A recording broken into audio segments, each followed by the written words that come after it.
I think I'm delayed, so I'm going to go off video again. Okay, we have quorum. Chair Carrillo, you can begin. Thank you, Wendy. Hi, everyone. Good afternoon. It is exactly 12:02, Wednesday, November 16, 2022. And I'm calling to order the virtual special meeting of the Los Angeles Probation Oversight Commission. My name is Frankie Carrillo, and I am the chair of the commission. Now, Wendy Julian, our executive director, will explain how you can participate during this meeting. And then, Wendy, please call the roll. Thank you, Chair Carrillo. And actually, I'm going to do something very exciting today, and I'm going to turn over these duties to Ismael Chinchilla.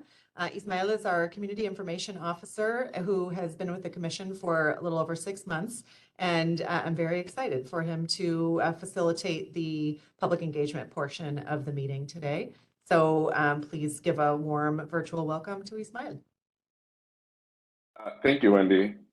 Good afternoon and welcome. We encourage public participation in our meetings, and we welcome your comments in writing or live today.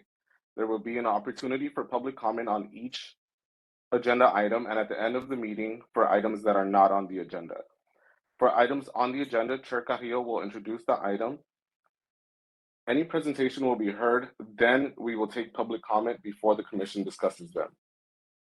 The best way to make a live comment during the meeting is to register for the WebEx webinar via the link on the agenda.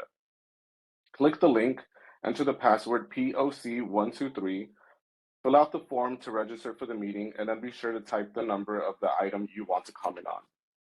If you are already here and want to speak on an item you didn't register for, please raise your hand by tapping the hand icon during the item, and we will add you to the queue. If you have any technical questions or can't find the hand icon, please send a chat to the host. If you are calling in and want to make public comment on any item, when we call for public comment, please press *3 on your phone to activate the raise hand feature. Once we call on you with your phone number, or you have to press *6 to accept to unmute the request and begin with your comment. All commenters will have 2 minutes today unless the chair determines otherwise based on the number of commenters signed up for each item. If you wish to make your comment in writing, please send us an email to info@poc.lacounty.gov. Janae will put that information in the chat. Please do not send your public comment in the chat. Only the host will see it, and it will not be logged as public comment, as the chat function does not comport with our Brown Act responsibilities. Our meeting is being broadcast live today to our Facebook page. You can watch the meeting on Facebook Live, but there is no engagement with users. You can follow our social media accounts on Facebook, Twitter, and Instagram at LA County POC for more information about our meetings, and we encourage you to invite others to attend. We also launched our YouTube account, so subscribe to our channel to watch recaps and recordings of our meetings.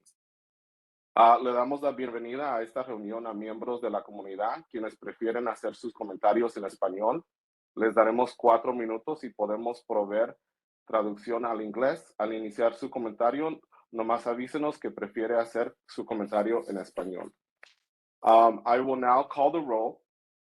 Commissioners, please unmute yourself. Commissioner Dolores Canales. Here. Thank you. Commissioner Danielle Dupuy. Here. Thank you.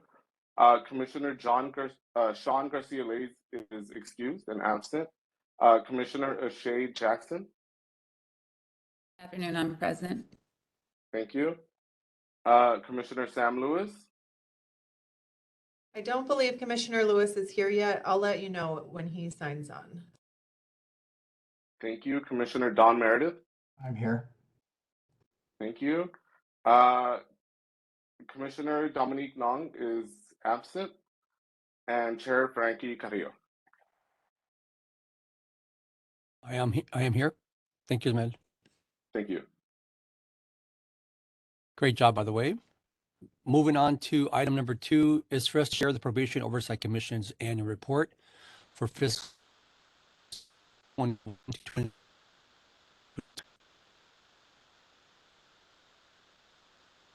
I don't know whether that glitch is me or Chair Carrillo. Janae, am I coming through okay?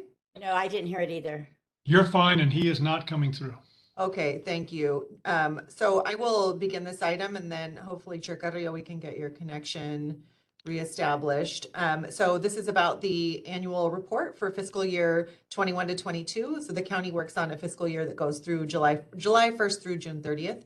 And this was the first year of the full year of the Probation Oversight Commission. We developed an annual report to give background, review our progress and challenges, share how we interacted with you all, with our stakeholders. I invite you to take a look at the report. It's attached to the agenda, and I'm sure Janae will put it in the chat. And most importantly, I'd like for you to continue to hold us accountable and to participate with us in this journey. This annual report shows a lot of reasons to celebrate. There are a lot of reasons to be thankful and grateful to the commissioners, in particular, to the staff of the Probation Oversight Commission, to the staff of the Probation Department for the collaboration that went into this year. Yet, over the last little more than a year that the Probation Oversight Commission has been in attendance, while there has been progress on our benchmark goals, there has also been increased challenges within the overall goals of reform of the department related to a number of crises that have come up. So it's important, I think, to celebrate the accomplishments and also to look forward with a sense of real need to make sure that we're continuing to be accountable to all of you and to the county in terms of our goal in probation reform. So please take a look at it. I'd also like to really thank Ismael Chinchilla for his work on making it look so beautiful and putting it together smoothly. So I encourage you to click on the link. That's all I've got on that, Chacarrillo. Thank you so much, Wendy. How's my connection, guys? A little bit better? Much better. Okay, perfect. Okay, Wendy, we're not done with you yet. Wendy, do we have any written or live public comments for this item?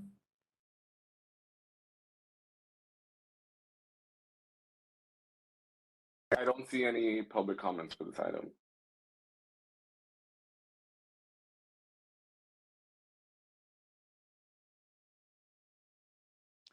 Guys, give me 1 second here. I need about 5 seconds here. 1 second. I thought I was all set with my connection.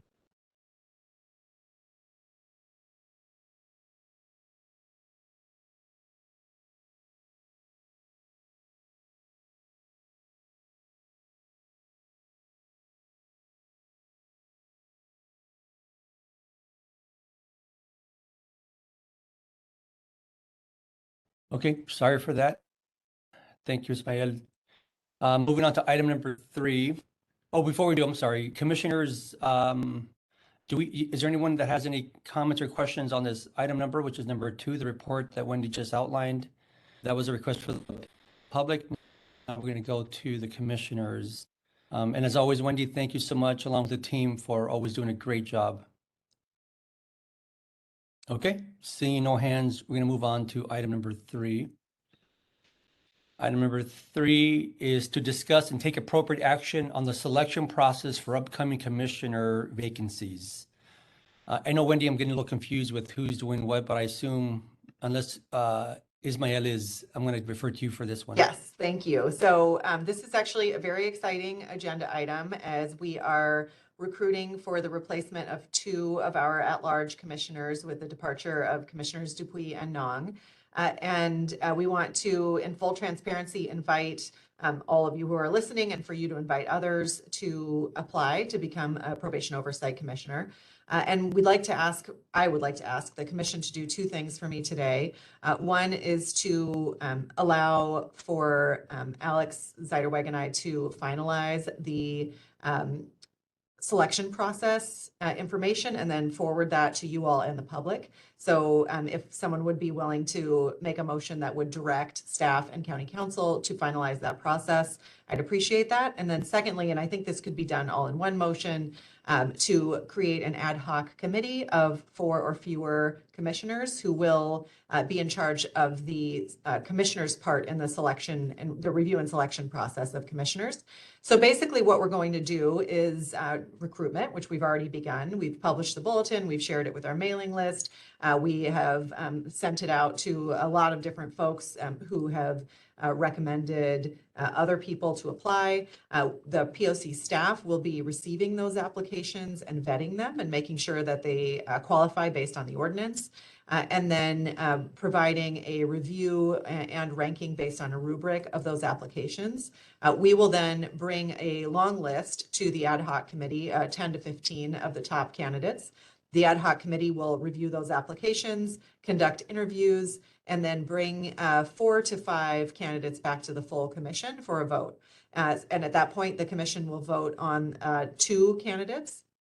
There are actually 2 separate terms. Commissioners Dupuy and Nong have different terms. And this person would be elected to complete the remainder of each of their terms and then be eligible for 2 4-year terms after the completion of that.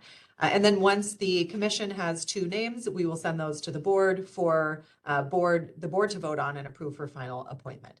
So that's the process, and that is my request that someone can make that motion on my behalf. Before I call on you, Don, Wendy, let me stay with you for a minute and let's get the public comments out the way, and then we'll open it to the commissioners.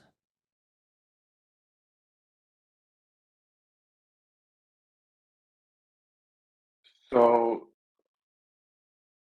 Or I'm sorry, Ismail. oh, that's fine. So we have 2 people, and let me see here. Ezekiel Nishiyama, we've sent you a request to unmute. You can begin.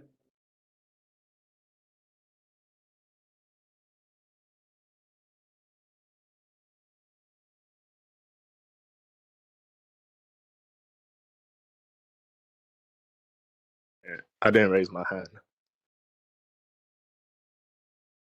Oh, sorry, you have your hand raised, so you could just put that down and we'll call the next person. Okay, so the next person is mobile caller Thomas. We've sent your request.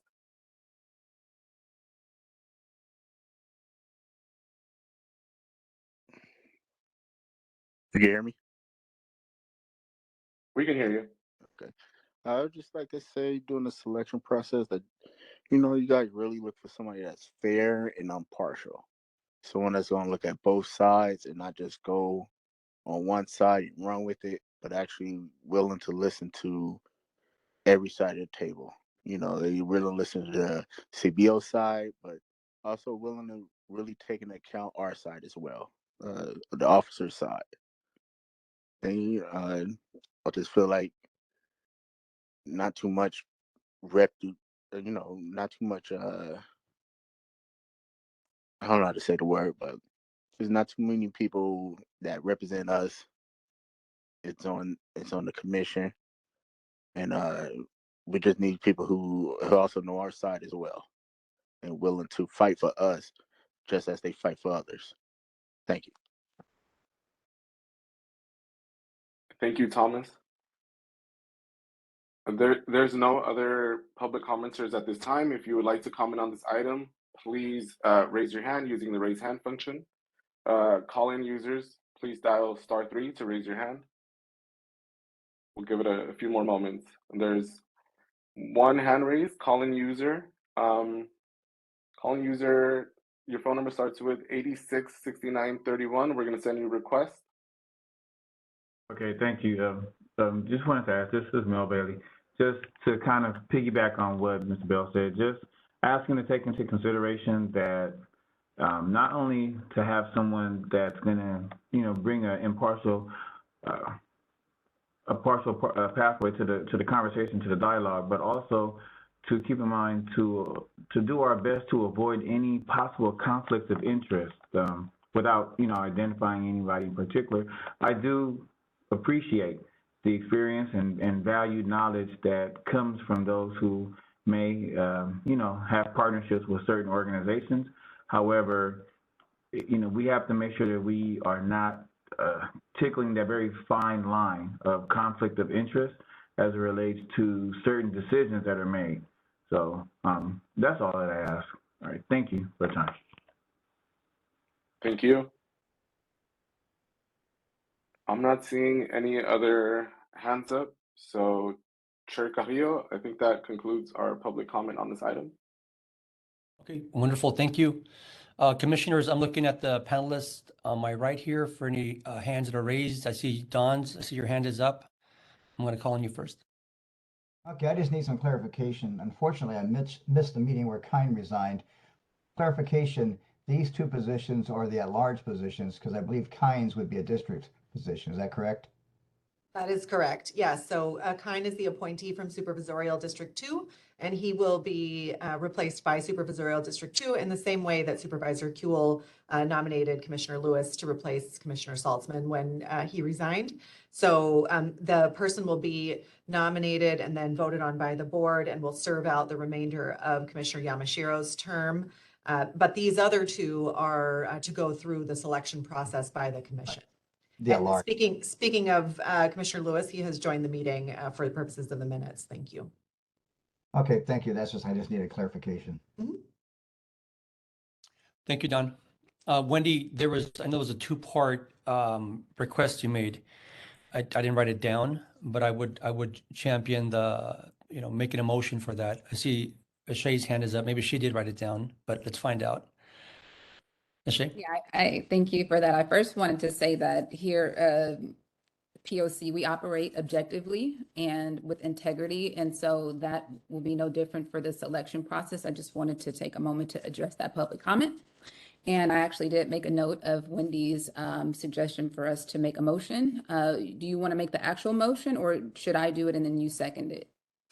Please make it and I'll second it.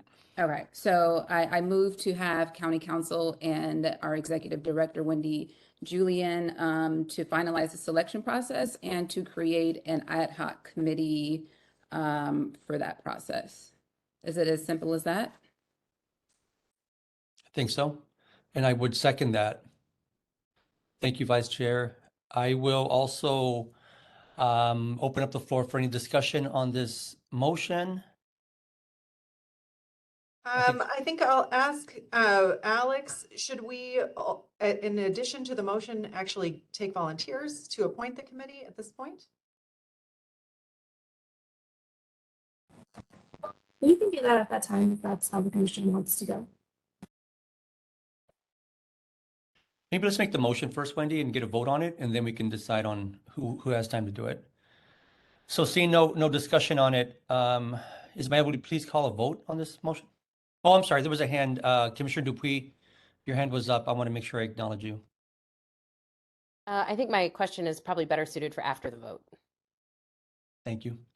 Okay, Okay, thank you, Chair Carrillo. We're voting on Vice Chair Jackson's motion. You're voting yes, no, or abstain. Commissioner Canales?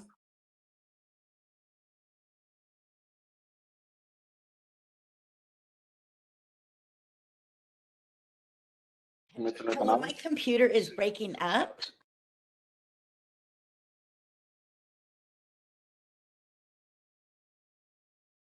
Hello?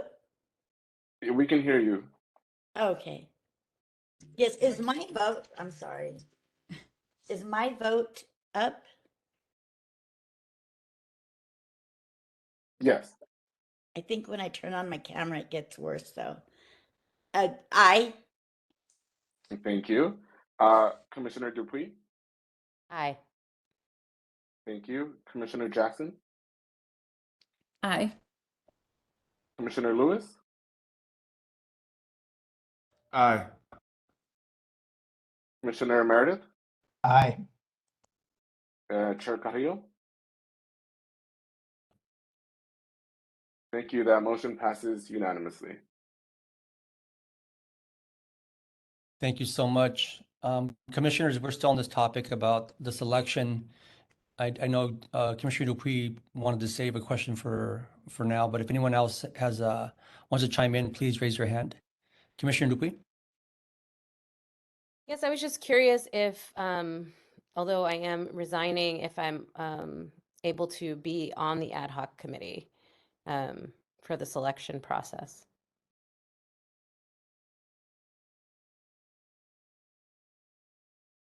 The only problem I could foresee about that, and Alex, correct me if I'm wrong, is if the selection process goes beyond December 31st.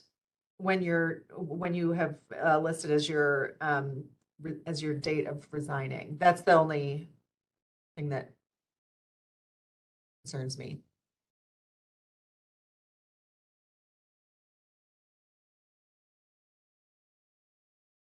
And just for context, the date of the priority application date is December 15th. So I think there is some likelihood that this will go beyond December 31st. I don't know what you think about that, Commissioner Dupuy. Yeah, I'm just curious. I would love to be part of it, but understand also if logistically it wouldn't work out. Thank you. Vice Chair Jackson. Yeah, I was just going to say it may be difficult to get people to commit to the committees without having a full understanding of what the selection process is going to be. I'll just say that if there's going to be some sort of final round where the list of candidates have been narrowed down to our top contenders, then I'm going to be a part of that committee. And if Commissioner Dupuy is not here, I mean, and I don't know how the process is going to roll out, but maybe she can weigh in on the candidates versus be a part of the decision making. I don't know how that could look, but I think her perspective is valuable and maybe she can weigh in some way.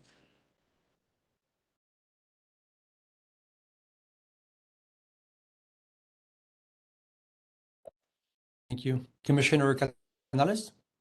Yes, thank you, Commissioner Carrillo. Being in the last process, a part of the last process, it's a very extensive and time-consuming process, you know, having read over 300 resumes and narrowing it down as a team. But I feel that Commissioner Dupuy can maybe help go through the resumes and then narrow it down for the interviews so that she would be able to have a role. Good suggestion. Wendy? Yes, I very much appreciate those two comments. And the big difference between this time and last time is that you have 6 staff members to help with this. So I think you're right, Commissioner Jackson, in terms of getting much more information specifically about what we're asking for from this ad hoc committee. But I don't believe that one of those tasks will be going through all of the applications. So in discussing this with County Council, in that last round, there were a number of people who were not particularly qualified for the position who applied. And so there was some fairly simple process of vetting. And then it gets really complicated because you have lots of really qualified people who apply. But that first vetting process, I think, is something that we're going to ask that you entrust to staff so that the commissioners don't have to do that. And then it will be actually the interviewing and selection process that's entrusted to the ad hoc committee so as to have you all make the final decision. Although actually on the document that we're working on that we'll be sharing, it says that commissioners would have the right or the ability to review any application that they chose. So what I was thinking is we might put together, for example, an Excel spreadsheet that showed all of the applications and notes where they ranked and how people have been eliminated from the process in the narrowing down. And then if you saw something on the list that you thought sounded wrong, you could actually ask to request to view that application and change the decision of how staff has done that, but that staff will have presented to you a much more manageable number of candidates. Wendy, do we have a rough number of like viable candidates at this point? No? No, we actually, as of this morning, had not received any applications, although that may be because it's recent and it's also a fairly extensive application. And the deadline isn't until December 15th. So that doesn't alarm me at all. But I guess I would say it's possibly an indication we're not going to get 300 applications. So I also think you all have shown people that this is a lot of work being on the commission. So that may weed out candidates in itself. But I do expect there to be a number of people, and a number of people have reached out to me to indicate that they will be applying. Thank you, Wendy. Commissioner Dupuy? I just wanted to first thank my fellow commissioners for advocating for me. I really appreciate the support. And I would, it got me thinking, maybe if there's no legal limitations, that as a process for resigning commissioners, if they choose or would like to be involved, maybe there can be some kind of allowance for that to happen. Because I know I'm not on the commission anymore, but it would seem like for myself, for Kine, even if he were interested, and for um, Commissioner Nong as well, if, we could lend support, and it might be appropriate too. I don't know, though, what that, what the rules are. Commissioner Meredith? I was going to echo Commissioner Canales. When I went through the original ones, that was a lot of applications to review, a lot of vetting. But, the applications gave us some insight, but what really was the key is where we did the two-on-one interviews with people. And it was amazing how much consensus we came up with by doing it that way. But going through all those applications was very, very time consuming for us. That's all I got. My suggestion would be, and I want to support Commissioner Dupuy's stance and wanting to help, but I also want to echo the fact that what Wendy said, that we have an amazing staff. And one suggestion I would give, maybe find a middle ground here, if Commissioner Dupuy can meet with the candidate that's eventually selected and give insights or things that maybe can be helpful for the new commissioner that's eventually selected. I think that passing of the baton, I suppose, is a good way of thinking about it. Can be very helpful. I know that for the 4 commissioners who will be on this ad hoc, I think that we're looking for obviously some great resumes, but also just people kind of gelling together. And so I'm not sure if someone who's not going to be part of the commission anymore should have a vote in who's going to be part of the overall team. But I don't want to minimize the fact that she can, along with Kine and Danielle, can definitely talk to the new commissioner about the role.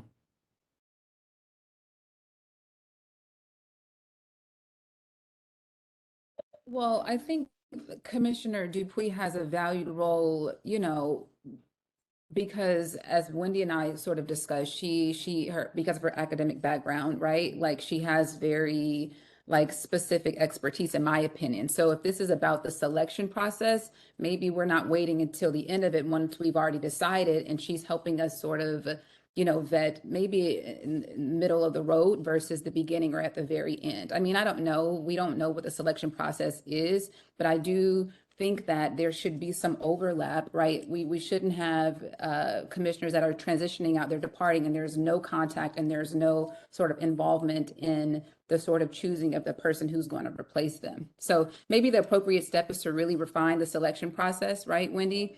And then perhaps at the next meeting, we can continue this discussion. Is that appropriate? I think that's fine. I don't think it has any impact on the motion, actually, because we can say we're creating the subcommittee and not yet appoint people and delegate that to us. And our next meeting is December 8th, which is before the priority deadline for the application. So I think any work that would happen before then would be very administrative, and that the staff could go forward with that administrative work of determining, for example, if people have applied who have a verifiable conflict of interest and don't qualify based on that type of vetting. But we certainly wouldn't be moving forward with the process before then, since the deadline won't have passed.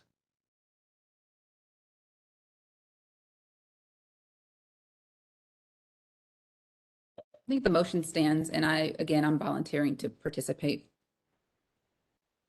So the motion stands, and we've has unanimous votes on it. Is there any more conversation about this specific item here?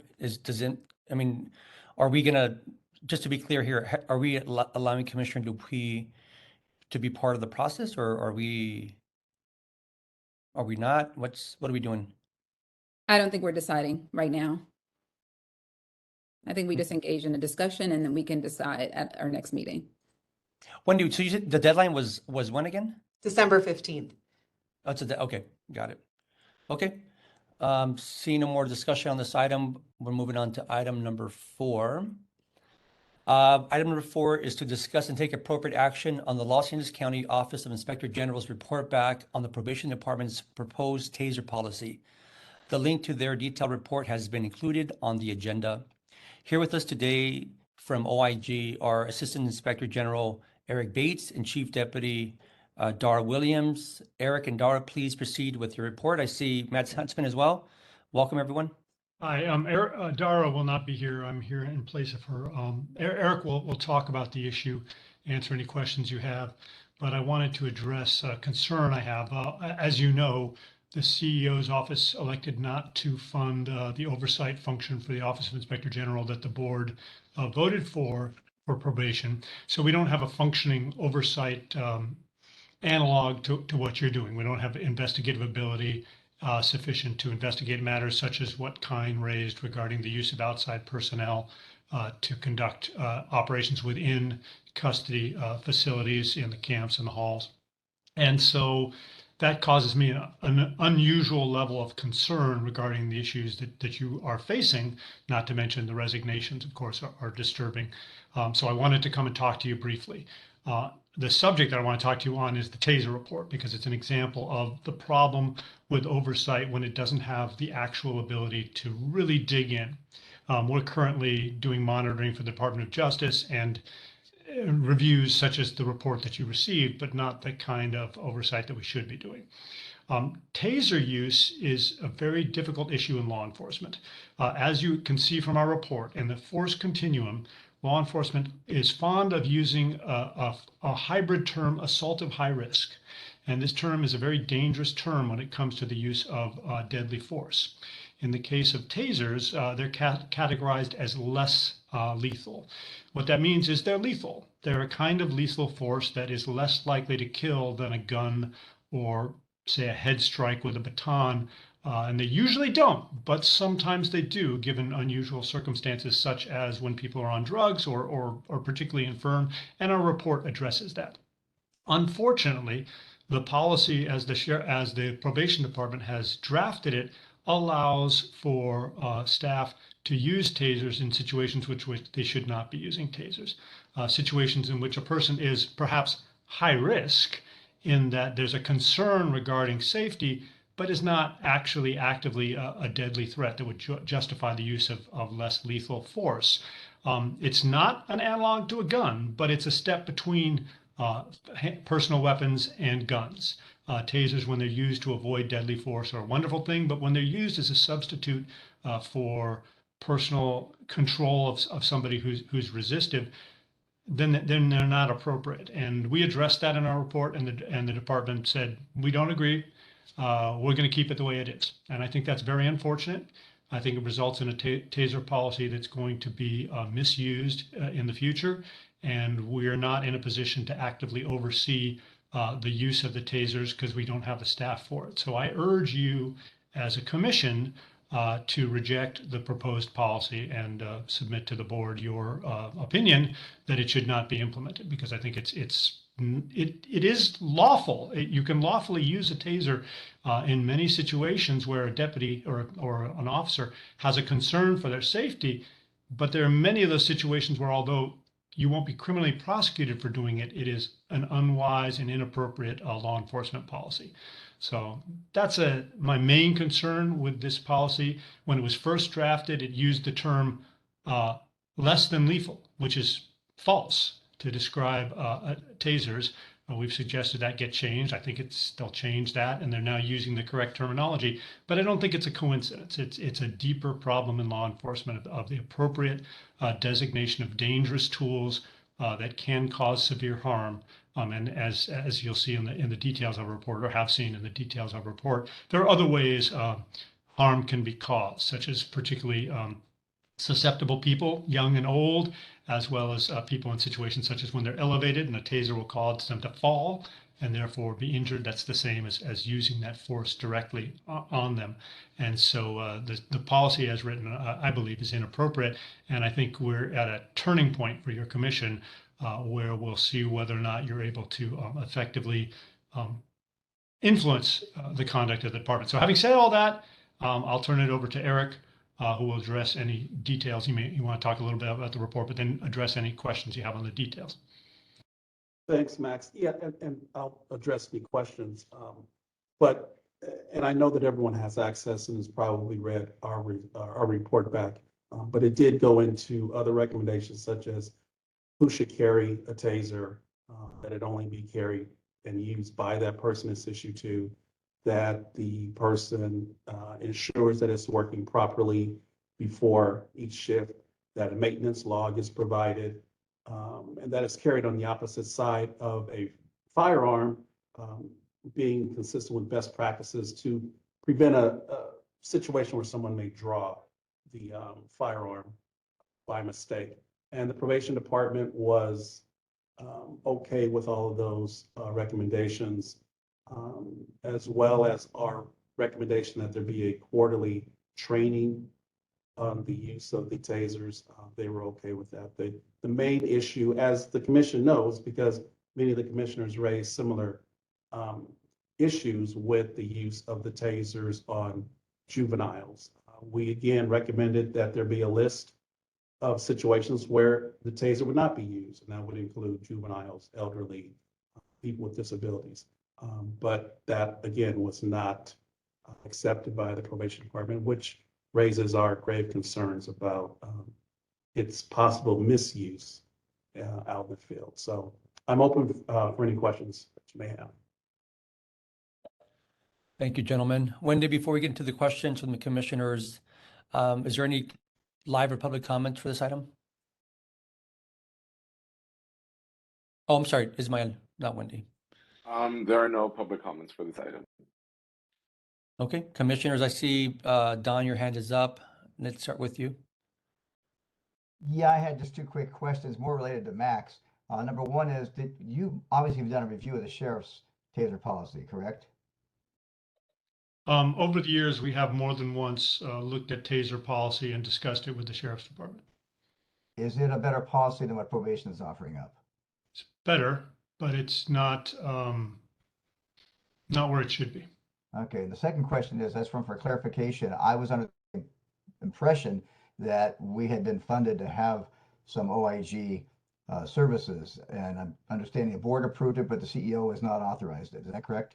That's partially correct. The board approved a team that would be able to do all the things that are necessary for oversight, which would involve 8 people, and the CEO gave us 4. Okay, thank you. That's all I had. Commissioners, any comments or questions on this topic? Commissioner Dupuy? Thank you, first of all, Max and Eric, for raising this to us. I'm deeply concerned about it, quite honestly, and wondering then given our last conversation where we discussed that we had been tasked with certain things around the taser policy, but not all things, what kind of leverage do we have to influence a change in the policy? Max, I'll defer that to you. Okay. You have only the bully pulpit. This is an advisory commission. So just like the Civilian Oversight Commission with the sheriff, you have the ability to raise an issue with the board, to raise an issue with the department, and to, after a careful consideration of facts, make a finding, which then I would hope would be persuasive. The big difference here is that the chief probation officer is hired and fired by the board. So your recommendations should be very powerful. If they are not very powerful, then what we're dealing with is oversight theater, the impression that we're actually conducting civilian oversight when we're not really. But the mechanism would simply be for you to have a motion, make a finding, make a recommendation that the probation alter its report and its policy in a particular way, and then you would send that to the chief probation officer and the board. It would be up to the board to determine whether or not, if the chief probation officer chose to disregard recommendations from this committee, whether or not to fire him. And that's obviously a big step, so I cannot predict whether any particular recommendation would be considered critical and what the board's opinion on that subject would be. But that's the mechanism. You have no authority to order some change. And it's the same thing with the Sheriff's Oversight Commission. As you know, the sheriff just conceded loss in the election he just had after the Civilian Oversight Commission called for his resignation. I think that had a powerful impact on the public's opinions regarding the sheriff, as well as information that was submitted to them. And so that's the mechanism. In that case, it's towards the voters who ultimately make the decision, and here it's towards the board. But they function in the same way that any other political or public organization does. They're interested in what the public thinks. So you have the power to speak to the public, and that will influence what the public thinks. But that's it. Yeah. No, thank you very much, Max, for that. I'm given that, and that's exactly what I expected. I'm, having some some regrets about the way that our last conversation went around the taser policy, to be honest. But I think we have the opportunity here with this information to do something different. And I'll stop there and allow my fellow commissioners to also add their thoughts and comments. Vice Chair Jackson, was your hand up?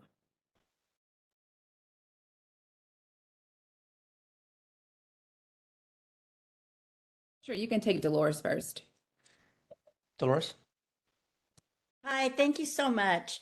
Yes, given our last vote, and I abstained, I did look at the motion subjectively, being that they are allowed guns right now, so when you look at that, a gun versus, and I think even in my mind, I was wondering, well, if we're so concerned about the tasers, shouldn't there be something about the guns, that are, I would think are deadly, I don't know. So I was looking at that subjectively, as I would never want, somebody to say, oh, well, we could have tased them, but we couldn't, we could only shoot them. So I feel it was a very tough situation to be in, being that right now they do carry guns, they are allowed to use guns. Do they go around using them as often? No. So I just wanted to raise that they are allowed guns. And I think that the biggest problem here with all these tools that they have is not even the tools in itself, it's the people making the choices to use them. When do we develop different choices and feel safe without having them, as in many societies that do not carry them? Thank you, Commissioner. Commissioner Vice Chair Jackson, you're up. I have a question thank you for that. And thank you, Dolores, for clarifying your position on the previous motion. This question is for Mr. Huntsman. I was wondering, knowing that 4 people have been designated, does that change your earlier statement about having no investigative abilities or oversight functionality? No, that's the state as it was before I made the statement. We said we need 8 people to conduct effective oversight of the Sheriff's Department. We were given 4. That was prior to the Department of Justice function being given to us to monitor the consent decree settlement agreement with the Department of Justice, and also PREA obligations that we're going to have soon to enforce the Federal Prison Rape Elimination Act. So it's not that we don't have any investigative function, it's that we don't have sufficient investigative function. So as a result, we can do some things, but there's a great deal that we cannot do. For the probation department, Max said for the sheriff, and he meant for probation. I'm sorry, if I said sheriff, I meant probation. Yeah. I tend to focus on the sheriff more because they're our biggest customer and our first customer. But yes, I'm talking about the probation arm of our operation. Sure. Thank you for that. I'm wondering, well, I guess my second question is, when is the policy to be effectuated? It's probably stated somewhere, but I have not seen it. I don't know the answer to that specifically, but the board's directive was that the probation department not put it into effect until 30 days after we and you were able to weigh in. I think that's permissive. I don't think it requires them to act immediately. But I think it's up. The chief probation officer runs the probation department, so I think he can do it anytime he wants. My question then becomes to my fellow commissioners. I think it's appropriate to have another discussion about this and to restate the motion about the deployment of the tasers. Any feedback about that? I mean, there was some strong opposition. I was in favor of it. I'm still in favor of it. I do think that we have to establish a strong position on this, regardless of whether it is accepted or not. I have commissioners' hands up, but I'm not sure who's trying to address. Vice Chair, let me jump in real quick. I was absent during that meeting, so maybe you might need to refresh my memory. Let me know what happened and maybe refresh other people's memories. But before you do, Max, you want to jump in and say something about what was just said? Yes, I just wanted to clarify what I'm asking you to say is that the policy is inappropriate and that it should be corrected to protect against the inappropriate use of tasers.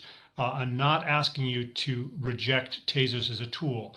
As a previous commissioner said, tasers, if you've got guns already and you're going to be shooting somebody, then the ability to tase them is an improvement.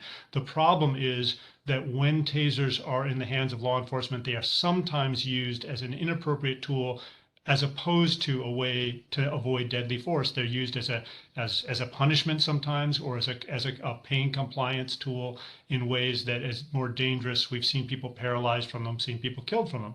And so I'm asking you not to redo what you did before, say that tasers are a good idea. I think tasers are a great idea. I think that it's the policy that I would say pass a motion saying, we believe this policy is inappropriate. We think it should be corrected in the way that the OIG and the Probation Commission have recommended, and we strongly advise that. Whether or not that's a condition triggering use of tasers is a separate question, as I think Dolores is pointing out. Is you might have a different opinion on that. I'm not weighing in on that question because I'm a huge proponent of implementing things even if you're going to do it imperfectly, such as body cameras. I think it's appropriate to move forward with tasers. It's just also appropriate for us to stand up for a correct policy and best practices in how they're used. Thanks, Max. And just for the record, our report back was sent to the board November 7th. So it would be 30 days or more after that. Thanks, Eric. Wendy, I see your hand is up. I was going to answer your question, Chair Carrillo, just as a refresher about what happened the last time we had this conversation. So the board made a motion as the OIG just presented to us that both the Probation Oversight Commission and OIG had to give feedback on the policy. And we did so through a memo, and our memo was submitted, approved by a motion by this commission at the last meeting. And the OIG's memo was submitted, as Eric just said, on November 7th. So what the board asked us to do in terms of the motion has been completed. And the board motion says then that the probation department can't go forward with the purchase of the tasers for 30 days. I will say Director Long and Chief Fletcher might be able to shed more light on this, did say that, in fact, the policy that we shared as an attachment to our memo is still technically in draft form because it has to go through the department's policy procedures, labor approval, et cetera. I'm probably really oversimplifying that, Chief Fletcher, but that there was in fact a process by which the department has to finalize policies that would have to happen whether or not the OIG and the POC weighed in. What Commissioner Jackson is referring to is that then there was a motion that was made, which was to make a recommendation that the board take an action to not approve the purchase of the tasers, or to not approve the policy per se, because of the feedback that the Probation Oversight Commission and the OIG had given. That motion did not pass. I can't remember exactly what the vote was, but there were a number of abstentions, which is the reason that the vote did not pass. So there was a motion on the floor, which is I think what Commissioner Jackson was referring to, that was to take the action that Mr. Huntsman is recommending today, but it didn't pass. Does that sound like a correct interpretation, Commissioner Jackson, of what happened at that meeting? It does. Okay, thank you. Thanks for that recap, Wendy. I'm going to keep looking at these hands and get everyone's input before we let's see what happens next. But Commissioner Dupuy, your hand's up.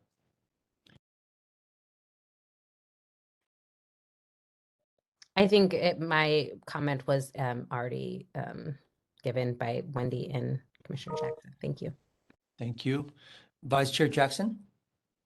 I mean, I think it's easy to kind of take a position that says that we not reject the policy. That was what he said initially, but I think to say that it is inappropriate to move forward, knowing that we don't agree wholeheartedly with the policy. I think that some of the discussion in the last meeting was around verbiage and, should it include children, should it not? And if I don't have the meeting minutes, but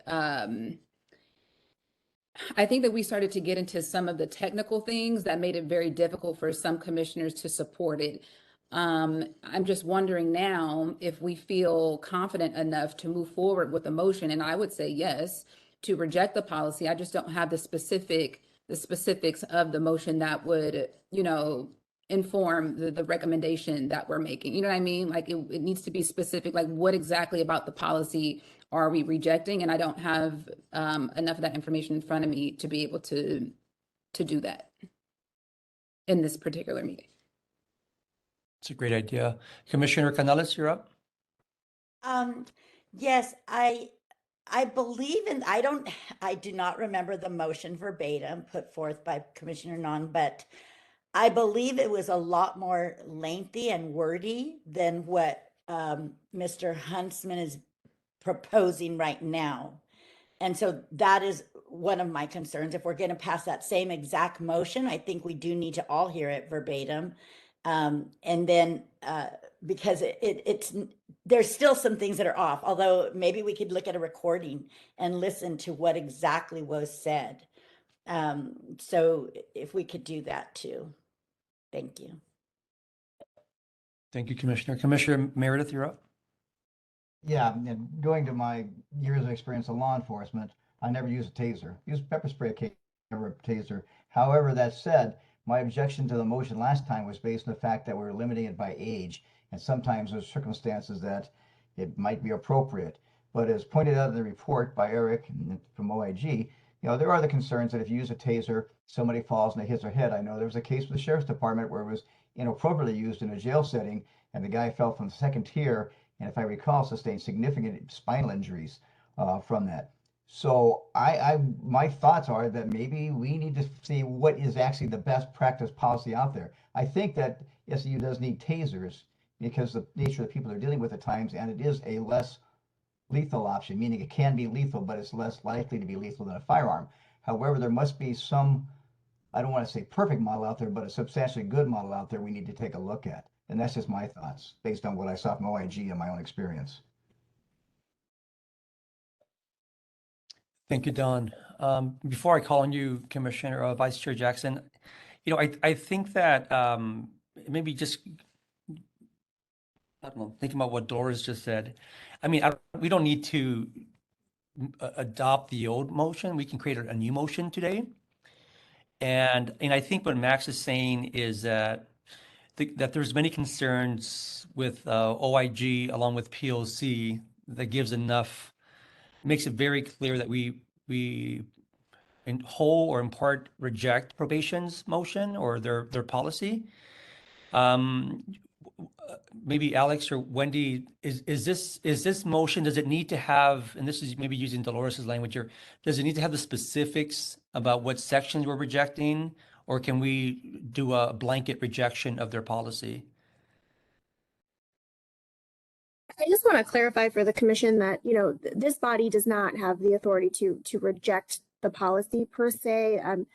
The probation department still has the authority to implement the policy as they see fit. I think what Mr. Huntsman is saying, and he can correct me if I'm wrong, is that the POC certainly has the authority to express their concerns about the policy that is being implemented and reiterate them to the board.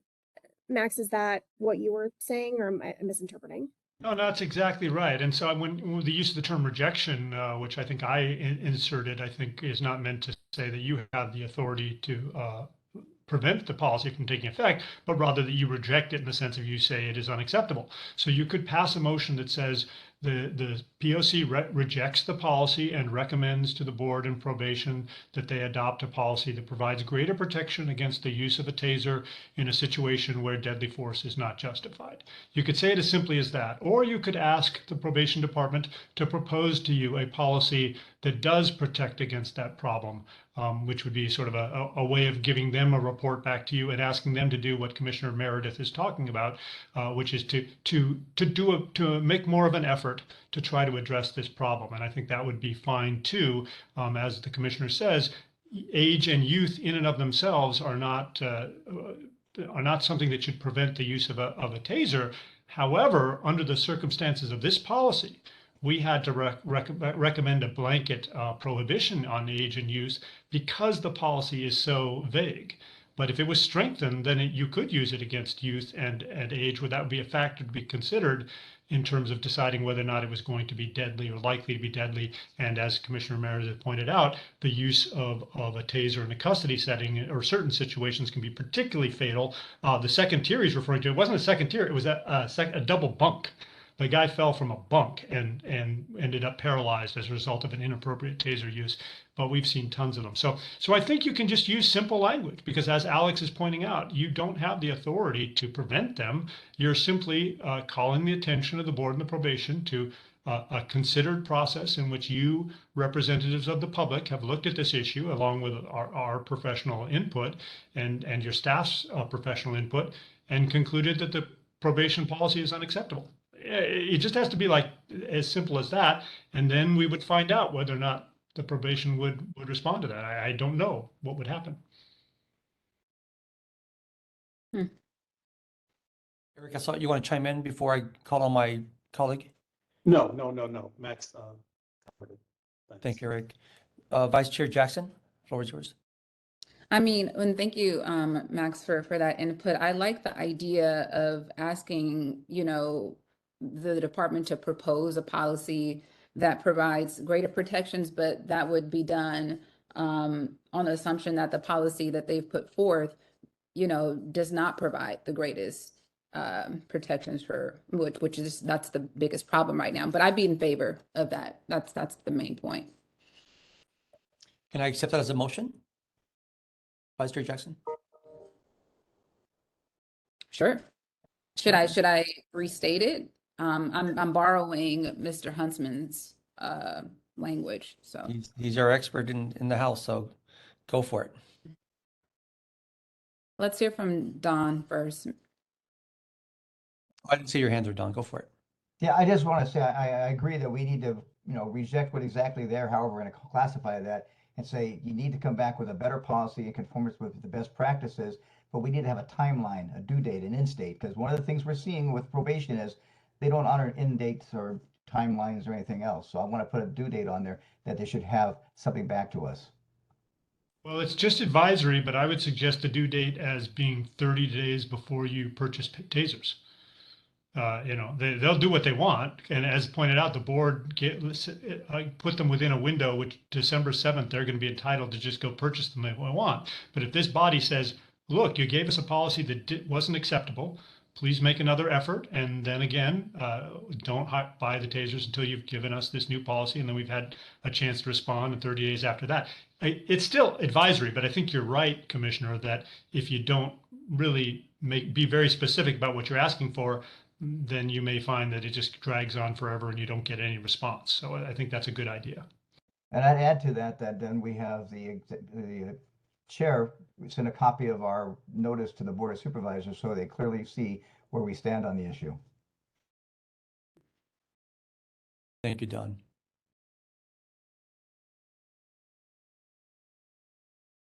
Vice Chair Jackson.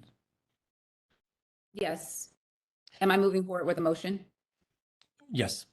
Okay, so forgive me, I might not be able to articulate this in the way that I'm intending to, but let me know if I need to make any adjustments. So I'm putting forth a motion to have Chief Gonzalez in this case, right? Make any policy revisions to the deployment, the taser policy, a policy that should provide greater protections for the youth in custody.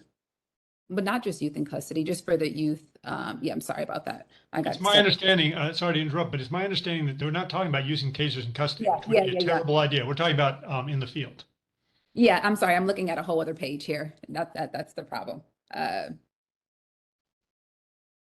Yes, so a policy that provides greater protections for, frankly, youth and adults.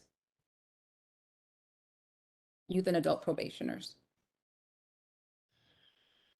Okay, thank you. I'm going to second that. Do we want to add some language about the time, just since before I officially second it? As it's pointed out, I would add the timeline as Yes, report back prior to any purchase. they've already been purchased, right? They have not yet been purchased. Oh, I But thought- I want to, if Vice Chair, just a suggestion, if we can add Commissioner Meredith's suggestion about putting a 30-day return on this, so it won't drag on for too long, would be helpful. Okay. Should I restate it with the 30-day? I think so, timeline? yeah. Okay, so placing forth a motion to have Chief Gonzalez revise the taser policy to have a policy that provides greater protections for adults and youth probationers within 30 days of today's date. I would suggest not having just probationers, so anyone they come in contact with. Sometimes it's members in people's homes that are not on probation and maybe they get zapped too, so just not make it so centralized to just people on probation, if you don't mind. Yeah, Okay. that's what I was going to suggest, just greater protections when used. I mean, Okay. just across the board.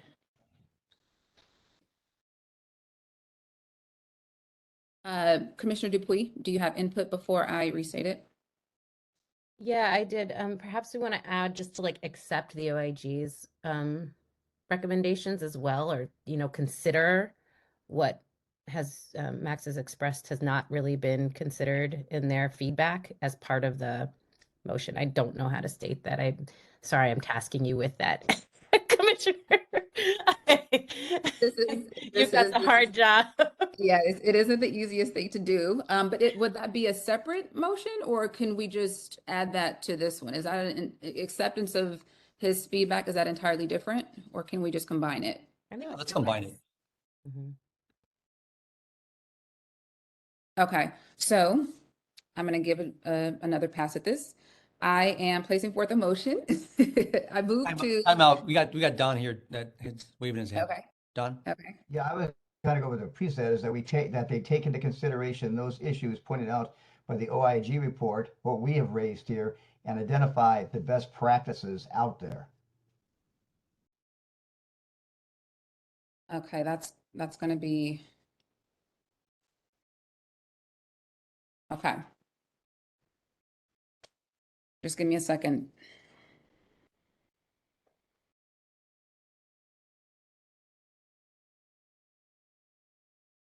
Okay, so I move to, I'm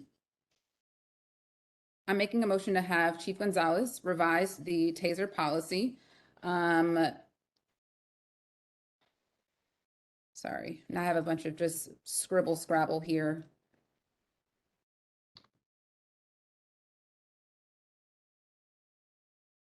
So I'm placing forth a motion to have Chief Gonzalez revise the taser policy so that it provides the greatest protections when the tasers are used, and a policy that considers the feedback offered by the OIG within 30 days. Is that good? I can Sorry, second that. this is tough for me because I've added notes and now it's just a bunch of mumble jumble here, and I'm just trying to do this in the most linear way possible. Yep, I would have said also add POC, but we are the POC doing it, so I think it's great. So I would second that.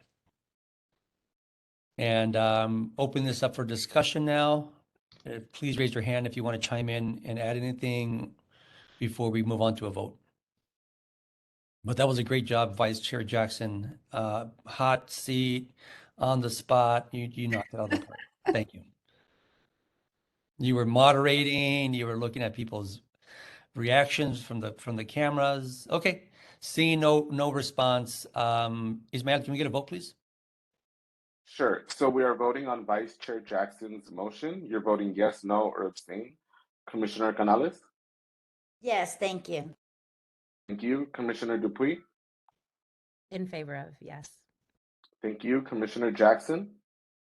Yes, yes, of course, I'm in favor. Thank you. Commissioner Lewis?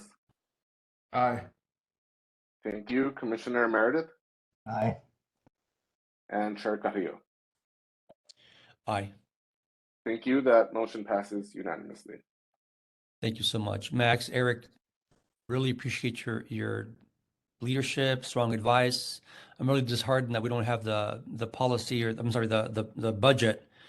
But I guess we can circle back and find out what we can do to press on the CEO's office to get you guys back on the right side of we need you guys. So I'm not sure what's going to happen next there, but I guess we'll talk individually. But if you have And any Frankie, suggestions, let me just say thank you for the support. But more important than the money and the positions is what you just did, is taking decisive action based on the evidence that's in front of you and making strong recommendations. I think if the probation department begins to engage you as an appropriate source of public will, and the board listens and the probation listens, and I don't know if that'll happen, that eventually we will staff your operation and our operation appropriately.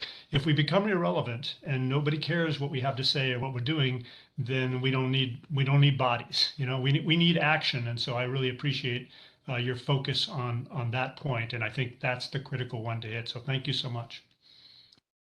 thank you so much. Okay, guys, moving on to item number 5. Just to make sure. Yep, item number 5. Item number 5, we will discuss and take a possible action on a summary from the Probation Oversight Commission on probation's OC spray deployment reports. Executive Director Wendy Julian will summarize the board motion, followed by an overview of OC spray report by Dr. Gongora. Thereafter, Chief Deputy Adam Bettino and Karen Fletcher will provide their feedback. Wendy, please proceed. Yes, thank you. I am really looking forward to turning this over to my brilliant colleague, Dr. Sarah Gongora, to talk about the summary of the OC data. But I wanted to give a brief introduction or framing of this conversation before we begin with 3 main points. The first is that while I fully understand that there are a variety of opinions about the use of OC spray in the halls, I have heard people discuss the value and lack of value of the use of OC spray. This is a settled issue in this county by the board through a motion that was passed by the board that determined that probation should phase out the use of OC spray in the juvenile halls. And so that topic is not up for discussion, even though certainly there are people who continue to attempt to discuss it, but not a part of our analysis. Second, I want to say that we have a core value within the Probation Oversight Commission staff of focusing on providing factual information to the public, to the probation department, to the board. We do so through dedicated research on facts, and fortunately have been able to do that in this situation based on a lot of information that's been provided by the department, for which we are deeply appreciative. And not only the information we've been sharing with the public over the last few months, but also very profound clarifications by the leadership of probation over the last few days. So I'm thankful for that. I also want to say that in presenting fact-based data, sometimes it's easy to miss the issues that are not fact-based. And this issue in particular of the use of OC spray on children in our facilities, children and young adults in our facilities, is one that is difficult. It may, in fact, be personal and even triggering for people who are here today. We often have many people in our audience who are people who experienced incarceration, both as children and as adults. And also, it's something that's difficult just for anyone, I think, for thinking about the escalation of the use of a practice like OC spray. I know Sarah and I, during the times we were working on the report, a few times had to take a moment to just take a breath and listening to and looking at the numbers. So I ask you to listen with care as Sarah goes through her report, and hopefully we can continue to move in the right direction. And then finally, I just want to say, I'm going to actually echo what Max just said, which is that the reason that we're able to do this kind of work is because of the team. And I'm really thankful to the team that we have and hope that we can continue to grow and provide more analysis and support of this information. So with that, I will pass this over to Dr. Gongora and say thank you for her work on this. Thank you so much, Wendy, for that very thoughtful introduction. I really appreciate it. But I'd like to jump right into the summary in the next slide, please. So as Wendy mentioned, in February of 2019, the Board of Supervisors unanimously approved a motion calling for a total phase out of the use of OC spray in juvenile facilities. Probation planned and published a thorough report of how they anticipated moving forward without the chemical agent, and indicated that OC would be phased out at the end of 2020. And some steps were taken, but ultimately the phase out has stalled, and OC is still being used in both Central Juvenile Hall and Barry J. Nydorf Juvenile Hall.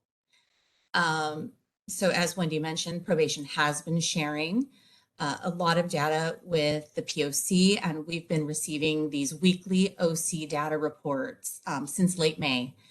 And while compiling these reports in early September, I started noticing some really troubling patterns of increased use, specifically in some units. So my presentation to you today is just a summary of those deployment reports that we've received from June 1, 2022 through September 30th of 2022. Next slide. Okay.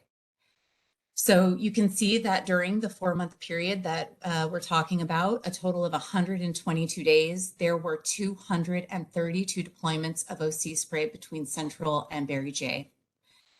Central had a slightly more than double the number of deployments than Barry J. Nydorf Juvenile Hall.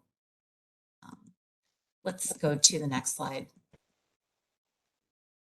So while you think about the fact that Central Juvenile Hall had double the number, 57 deployments, they also consistently housed fewer youth.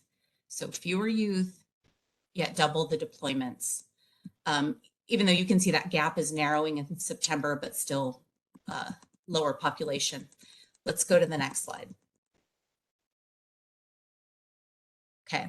So as I had been compiling probation's OC deployment reports throughout the summer, we were already working on a report out about the increased use that I noticed throughout June, July, and August. But then the September numbers were received and were obviously cause for serious alarm and concern, with 72 deployments in a single month at Central Juvenile Hall. Let's go to the next slide. And so because of that concern, I really wanted to look at each hall separately to identify any trends that stood out. And of course, the most immediate concern was that OC spray is being used disproportionately across units. You all can see Unit PQ had 48 deployments. Unit CD and XY, they had 22 deployments each, plus one that involved both units. And Unit AB, which I'll talk about more later, had 18 deployments.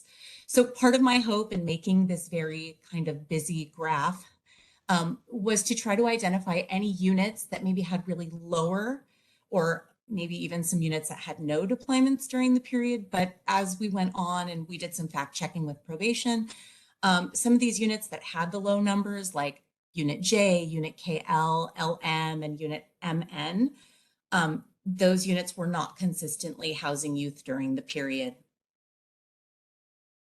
Let's go to the next slide. Okay, so obviously attention should be paid to those units that had the most deployments at Central. I wanted to see what the distribution looked like across all the months, just to see maybe was it consistent, and you can see a pattern of increase instead of decrease. And again, with the most serious concern about unit PQ, which you can see in August had just 6 deployments and then jumped somehow to 24 deployments in the month of September.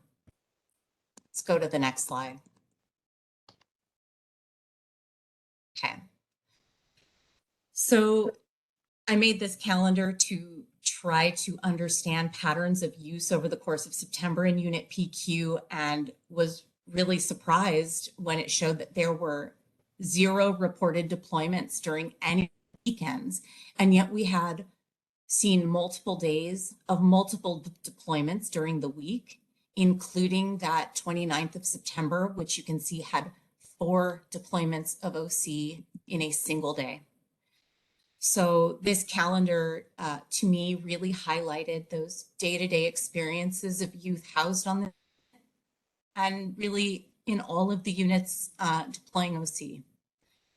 This morning, probation confirmed to us that during this June to September time period at Central Juvenile Hall, across the board, Central Juvenile Hall total, not just unit PQ, there were 52 youth that were sprayed 2 or more times during this 4-month period.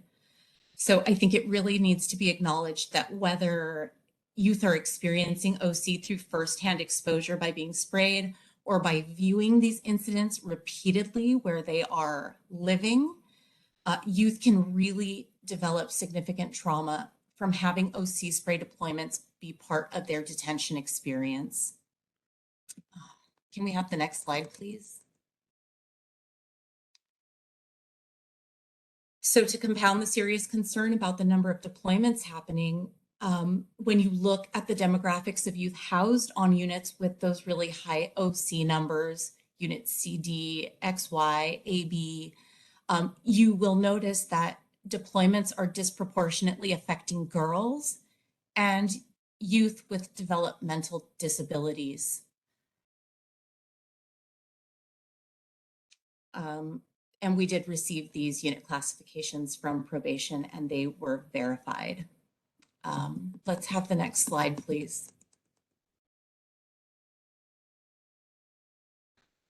And then in further breaking down the data for what events reportedly led staff to deploy OC, I think what really stood out to me was the number of youth on youth violence incidents that weren't able to be verbally de-escalated. So I think this really calls into question the effectiveness of the current offering of training courses or the protocols in place related to verbal de-escalation, just given the sheer number of incidents that required the level of force of OC spray to interrupt. And, you know, this data really closely aligned with information that the POC has been repeatedly hearing from probation staff in their express needs for additional support from the department, just in the form of the quality of trainings provided, the abilities to receive coaching, having on-the-job mentorship opportunities or other educational opportunities available to staff who really want the tools to be able to verbally de-escalate. So OC sprayed is being deployed upon youth who have been identified as especially vulnerable in detention settings. Probation did confirm that youth with developmental disabilities have been sprayed, and that because of the units where OC is being widely deployed, again, that unit CD and XY, it is just eminently likely that youth with a history of commercial sexual exploitation and those with DCFS involvement have also been involved in and affected by deployments of OC spray at Central. Can I have the next slide, please? Oh, I think that went backward.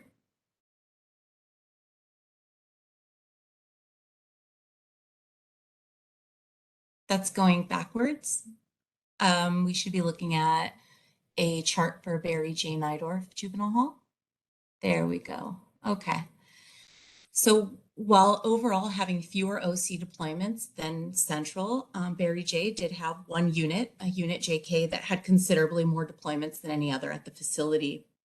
And apart from that, I think another initial thought that I had in looking at this graph was that it would be worthwhile for probation to look at some of these units that housed youth throughout the period and had fewer deployments of pepper spray, to explore what staff on those units are doing, or figuring out how to replicate those results across units and facilities. Because in the work that I did in looking at all of the units, I did notice that there were some units that either had very low numbers and some units too that had months of 0 deployments. And that really deserves attention too. Okay, can we go to the next slide, please? So again, I wanted to do this sort of breakdown about what purportedly led to the deployment of OC. And so it really stood out about JK kind of being that outlier of having the most deployments in the facility, was that I noticed it had really similar levels of youth on youth violence numbers that preceded deployments. But what set this unit apart were the number of assaults on staff and attempted assaults on staff, which for me immediately called attention to looking at the quality of relationships, or what really appears to be the breakdown of relationships between staff and youth on the unit. Can I have the next slide? And then something else that was really notable was that in the unit classifications for Barry J, units A, B, C, D, E, F, and GH all had the same like demographic housing as unit JK.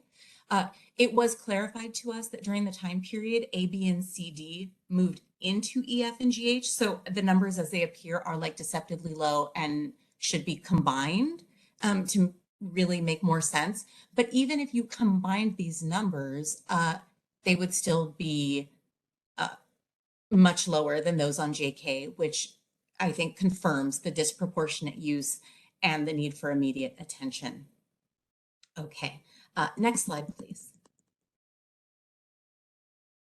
And then finally, my lingering questions and recommendations. So I just think in compiling the summary, I was left with more questions than answers. And from those questions derived the following recommendations of data that should be added to each weekly OC spray deployment report to promote transparency moving forward, and that acknowledges the involvement of vulnerable populations as listed in the box to your left, including, when youth with developmental disabilities or our gender expansive youth or our DCFS involved youth have been affected by OC. And then the recommendations in the column to the right are all aimed at identifying or clarifying patterns of use, like having shift information when OC is being deployed, or regularly updated unit classifications and information on training protocols.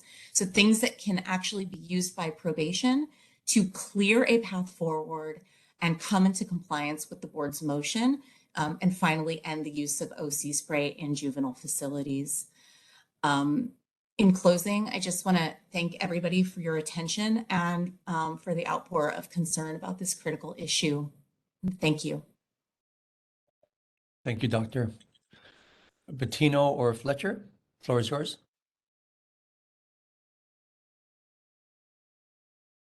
Thank you very much. We're actually in the same room here, so we'll chime in. So thank you very much for the report. I think that we certainly all recognize the significant staffing shortages that we have had. And that really does correlate to OC spray and how we manage youth. We have seen since October 1st, when the incentives were put into place, an increase in our staffing levels. And we are seeing a decrease in the need to engage with OC deployments in our 2 juvenile halls. So we look forward to seeing how that pans out over time as we maintain those higher staffing levels and we're able to get more staff on board. In addition to the staffing, it it really is important to call out consistent staffing in a unit. When there is consistent staffing working with the same youth day in and day out, that builds the rapport, that builds the trust, that builds the confidence of everyone in that unit. And we will see, when we have that consistency, less reliance on OC spray. We certainly are looking forward to an early intervention system so that we can identify areas where we can identify maybe certain staff that are relying on it more than others, so that we can really drill down and determine the need and the reasons why staff are relying on OC spray. So there are a lot of factors. We certainly have our bureau chief on the line, Valerie Van Kirk, and we have our two superintendents also with us today that certainly can respond to specifics to the two units that you called out in the report at Central PQ and at Berry J, JK, if you would like some specifics on those units during this specific time. But you know, our staff are involved in a different form of training. We're trying to make sure that we are equipping our staff appropriately so that there isn't any reliance on OC spray. But we have a level of youth in our custody and care that are very involved in youth on youth violence. And you saw that from the numbers. That seemed to be the highest ratio of OC deployments is when our staff are fighting with each other, and then in some instances, attempted assaults on staff. So we'd be happy to go into some of those details about those units if you would like to do that. And certainly Mr. Bettino can speak to the training that's being provided. So just quickly, you know, as Chief Fletcher mentioned, there has been a concerted effort to provide additional training to our folks. There's block week training we've been reporting to you all and to the board on a regular basis on how often that training is happening. But unfortunately, given the staffing concerns in the institution, it makes it almost impossible to pull folks off line for an extended period of time. Because of our huge workforce, it's something that needs to be reiterated and refreshed on a regular basis. And so the folks who were trained way back when, at the beginning, when we started this block week, obviously need the training again. It does focus on verbal de-escalation. It focuses on mental health and juvenile justice. It focuses on a lot of the areas, trauma-informed care, a lot of the areas that we've all circled as priorities. It is becoming more and more difficult to provide consistent training to our folks given the staffing concerns. And if you go back to what we had proposed in 2019, around the plan, around the elimination of the phase out, again, there was a huge staffing ask there, but also a huge staffing ask for Department of Mental Health. So I think together we understood the need for additional clinicians in the units on a more regular basis, on a more consistent basis. So, you know, they were working, for example, you know, regular business hours and trying to expand those things. And those were things that we had proposed a way back, and then we had to grapple with COVID. So there's still some areas there that we have highlighted that we understand need to be addressed. One of the areas certainly is our internal staffing. Another one, though, is providing some additional supports through clinicians and through some other supports there. So I will stop. I know there's likely some questions from folks. Thank you both. Before we get into that, Ismael, can you do written or live public comments before we get comments and questions from the commissioners? Sure. We have not received any submissions for public comment on this item. We have one person in the queue. We're gonna send you a request, Aditi, whenever you're ready. Our Children's Defense Fund, California.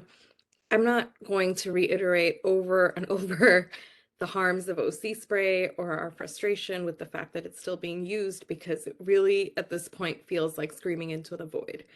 Every single time we talk about OC spray at this meeting or at the board, it's the same talking points over and over about the need to phase it out, but then it never actually happens. And then who suffers? It's the young people with disabilities. It's the girls. It's the gender non-conforming youth. It's the youth that are involved with who have had sexual trafficking in their lives. It is our most vulnerable youth that suffer while we all sit around and talk about OC spray and what we can do to phase it out without ever actually phasing it out. What stood out to me the most in all of these reports is a chart that the POC listed with the raw data.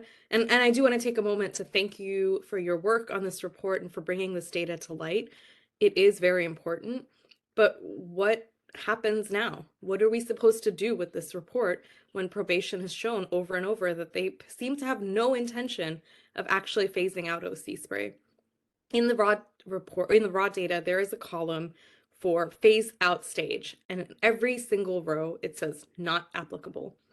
And I just want to highlight that as the only thing that stood out to me as the most egregious, despite all of the abuse that's been documented. Everybody here needs to do better.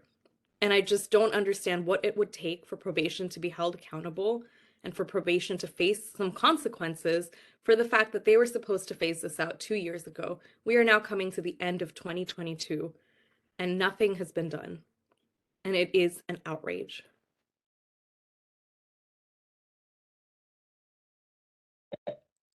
Thank you for your comment. Next up, we have Damon Ayala. We've sent you an unmute request whenever you're ready. Everybody, thanks for the presentation and all the information. My name is Damon Ayala, MSW, with LA Youth Uprising, and also a former resident of LA County halls and camps. I'd like to point out that amongst those 72 deployments in September at Central and whatever it was at Barry J, is the use of OC spray on young people simply exhibiting disruptive behavior. I think that the fact that OC spray is used when young people are simply exhibiting disruptive behavior illustrates just how abused its use is at our probation halls. And it makes me wonder how many of the other incidences aren't just simply disruptive behavior. Traumatizing young people in such a way that punishes them for merely acting as young people do is cruel and inhumane. You know, my own children, my own grandchildren, they often display disruptive behavior. I don't think anyone believes that starting them on an OC spray regimen now would make them well-adjusted adults later on in life. And would any of you, I doubt, but would any of you choose to subject your own children to OC spray for simply being disruptive? I'll answer for you. It's no. You know, it's time to stop. It doesn't work. It's not appropriate. It doesn't do anything good in the long run for our youth. And it's just time to find new ways and listen to what the board laid out as the path for us and to get there soon. Thank you. Thank you for your comment. Next up, we have Thomas. We sent you a request whenever you're ready. Yeah, I'm not gonna get too much into it. Can you hear me? Yeah, I'm not gonna get too much into it today. I would ask that last caller, you know, if he was there watching his son get beat up by 3 or 4 individuals and someone had pepper spray, would he want them to use it? You know, there's always the other way around. You know, we always look at, oh, we can't pepper spray these kids because they're just doing certain behavior. It's not certain behavior when used. They use it when it's violent behavior. Someone is going to get hurt. Your kid is going to get hurt. If my daughter was in one of these places and there are 3 or 4 people jumping on her, I want them to use everything they can to make sure my daughter gets out okay, alive, unhurt. But, you know, I'm not going to get too much into it because the vote was already on it. I just want people to pay attention to that, to the chart. Most of it was youth on youth violence. The top 3 were youth on youth violence, attempted assault on staff, and assault on staff. This is not kids sitting in the room arguing with staff. No, these are violent situations. Youth on youth violence, assault on staff, and attempted assault on staff. This is what is, that's why it's being used. We can't look around that situation either. Thank you. Thank you. Next up, we have Natasha. We've sent a request to unmute whenever you're ready.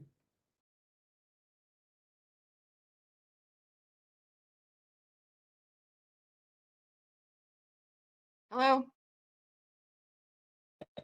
We can hear you. Go ahead. Okay, perfect. My name is Natasha Kamashta. I'm with LA County Public Defender's Office. And just to be very clear, I am not speaking on behalf of the public defender because he is not here listening. And as Don Meredith can attest, I have been up on this issue since probably 2012 and was at the Probation Commission meetings monthly, every 2 weeks, at a point asking the probation department to release figures, and helped persuade the Board of Supervisors to bring that motion back in 2019. And I'm just in utter shock that the use seems to have escalated, just especially when the Department of Justice is watching, and you have monitors. And to the last caller, not all of the cases is because of youth on youth violence. We have situations where our office has filed complaints where somebody in the mental health unit was sprayed when she was behind bars, when there was no staff inside of the cell with her, but OC spray was deployed because she was acting out and was loud. There are many incidences where the OC sprayed is deployed when it's not youth on youth violence and it's not violence on a staff member. We're not as liberal as a county and as we seem to be. We're 1 out of 5 states that still is using OC spray. Most counties across the country, over 250, I believe, have outlawed it. Don't quote me because that stat is from figures that I know back from 2019, but this just needs to end. And I thank you very much for the work that you did, the woman that presented. Thank you. Thank you for your comment. I don't see any more hands up. So Chair Carrillo, I think that concludes our public comment on this item. Thank you. Commissioners, I'm looking at raised hands. Don, I'm going to call on you first. Okay. First of all, I have been pepper sprayed on a number of occasions, and it does have temporary effects on you, and understand that. Looking at a custodial facility, not everybody in the facility is going to be well behaved and not assaultive. So if we're not going to have OC, we're going to have to find some alternatives, and de-escalation does not necessarily always work. And I'm not sure the department had explored a lot of other alternatives. However, I'm looking at this chart and I'm kind of concerned because it says deploy for disruptive behavior and other. In the law enforcement side of the house, we teach that it is used to be as a means of stopping assault or preventing assault or stopping an assault as it's in progress. So I'm not sure what disruptive behavior is that they're using pepper spray on, because unless there's some assaultive behavior, I don't see that as being appropriate. I'm also concerned about the difference between Central and Barry J, and the fact that one had a larger population and less deployments, and then when you get to Central, you look at the significant number of deployments. But I'm intrigued, as was pointed out by Sarah, on the fact that Monday through Friday we have deployments, Saturday and Sunday there are no deployments, and Wednesday we have the most deployments. That tells me there's a pattern of something going on there, but I'm not sure what. And we keep using the fact that we staffing issues. Well, it's the department's obligation to fix those staffing issues one way or another, and we've talked about this before. And the really troubling part here is we have 52 people that have been multiple deployments of OC upon them. That tells me that they're either known to be overly aggressive, assaultive, have mental health issues, or whatever. Well, then we should have been looking at, okay, we know we have a behavior problem here. What is a better way to approach it than pepper spray them 52 different times here with these people? That's my thoughts on it. I just like more curiously to why there's such a difference between Central and Barry J, because I can't believe there's a difference in clients. Don, that's a great question. Chief Deputy Fletcher, you mentioned that your superintendents were here. Is there any chance that Baima and Jones can give us some insight as to why they think that the numbers are what they are? Yes, absolutely. I think they'd have to be moved up to be panelists. And as that's happening, we do know that there was a more significant staffing shortage at Central during the month of September when that spike happened. And also when looking at the deployments during the week versus the weekends. On the weekends, we had a great number of our field staff coming in to work in the halls, and those officers do not have OC spray. So they were not coming in with OC spray. So I'm sure Mr. Baima, there he is, and Ms. Jones and Ms. Van Kirk are on. Good afternoon, everyone. In any order you would like to give us a reflection as to why the numbers are what they are, and maybe talk to us about your institution and just kind of where you are with all this. It's Janice Jones. I'll go first. I am at Barry J. I appreciated the report and the slides that the presenter put out. It was good to see them and the analysis that she did on them. I particularly appreciated the one on JK, which seems to be the incidents that are most concerning to the report writer and of course also to the commission. We've talked a number of times about staffing. We've talked about levels of staffing. We've talked about experience of staffing. We've talked about overtime of staffing, holdovers, and 16 hours or wearing after a time, and the things that went with all that. One of the things we haven't talked about that particularly affected my facility was a lack of supervisors. And it's interesting to me that Barry J moved more quickly at hiring supervisors and getting them released and into place than Central. They actually had more vacancies. And I find it interesting, JK was our last facility, our last unit that got a supervisor. So they were substituted in there. They went through a couple of times and it has seriously settled down while you guys were talking. And I thank you for the 3 public comments that allowed me to do a little research there in between. But in October and November, there's been 2 sprays in JK in October and 2 thus far in November. So I think that stability and that leadership has been helpful in there. We don't want to see any sprays, obviously. Any of the numbers that are on here, we don't want to see. I think Don hit it, Mr. Meredith hit it on the head when he talked about, things do happen and there's things that have to happen. That is the tool that we have at the time. While I understand the concern, I don't see that it's particularly overwhelming at my facility, although again, any use of it is not what we want to see, but I think we've corrected the issue in JK that's been brought to light today. Thank you, Ms. Jones, so much. Mr. Baima, or?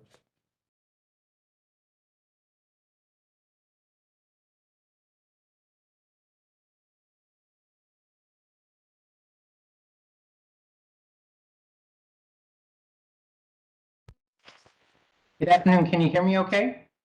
Yes. Okay, wonderful. Sorry, I was having some difficulty with my mic. Yes, again, I'd like to echo some of the things that have already been said, and I do also appreciate the report. Again, looking at the numbers that were troubling everybody, yes, in unit PQ, 84% of the instances were because of youth-on-youth violence.